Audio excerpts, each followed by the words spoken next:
He is more than you could ever need. He's more than the eye could see. I don't deserve His love, but He's always been there for me. You see, Jesus met me when I was at my lowest. And if you don't know Jesus, know this. He is the greatest example of generosity this world of greed has ever seen. And when Jesus hit the scene, He changed the scenery and met diversity with serenity. If you're looking for peace, He offers plenty. Jesus was and Jesus will forever be King. And when the angels sing, they sing of the grace that was displayed for sinners like me. I can't explain Him and I can't describe Him. And if I could, He wouldn't be Jesus, because you can't explain eternity and you can't comprehend the galaxies. But it was the loving hands of Jesus who spun them into existence and created man, knowing He would go to the cross to pay our sentence. There was a certificate of judgment with a period after the sentence, and we were sentenced to death long before He said it is finished. He is a father to the orphan, a shelter for the homeless, a hiding place for the abused, and an anchor for our storms. He stormed the gates of hell and came out on top, and the power of His gospel cannot be stopped, even when the world tries.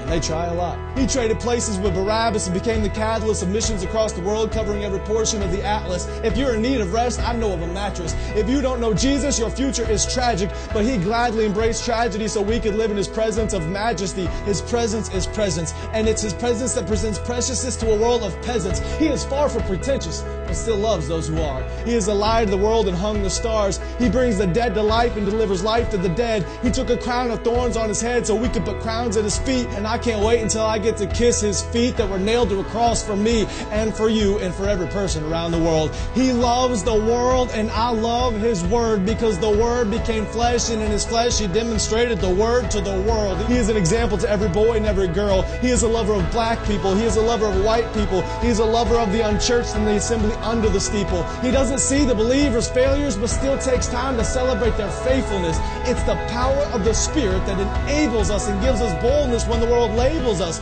And if you want to label me, please call me a Jesus freak. And if that freaks you out, good. Because it's better to be good with God than to fight being misunderstood by a world that could never understand. So let it be understood that I don't worship man. We worship Jesus. And although He doesn't need us, He still sees us and pleads with us to run to the cross where He bled for us. His heart bleeds for us. His heart grieves for us. But still graciously grants us a pardon for our treason in a season where the world tries to explain away the work of the Spirit with human reasoning. There is a reason they can't. Because the Spirit is like the wind, and the wind cannot be seen. But loved is the one who believes without seeing the unseen. I'm telling you today that Jesus is something. He's something more. He's something great. And if you want to know Him, you don't have to wait. He stands at the narrow path with a key to the gate, and you only have to reach out and embrace His grace. I don't care who's president. I have the King who is always present. I don't care who holds musical celebrity. The voice of the Lord will always be the sweetest melody. I don't care who owns the riches of the globe. My Jesus holds more wealth than one ruby on His robe. I don't care who is the strongest or the fastest. Nothing matches the Creator of the universe and His immortal, infinite status. I don't care about religious leaders who died and stayed dead. I'll only worship the one who conquered death and wears a crown on His head. His name is Jesus, and I'm telling you, He's something. He was faithful yesterday, and He is faithful today. I can feel His presence whenever I pray. And when the time comes for me to fade away, I'll remember the day I heard Him say, "My name is Jesus."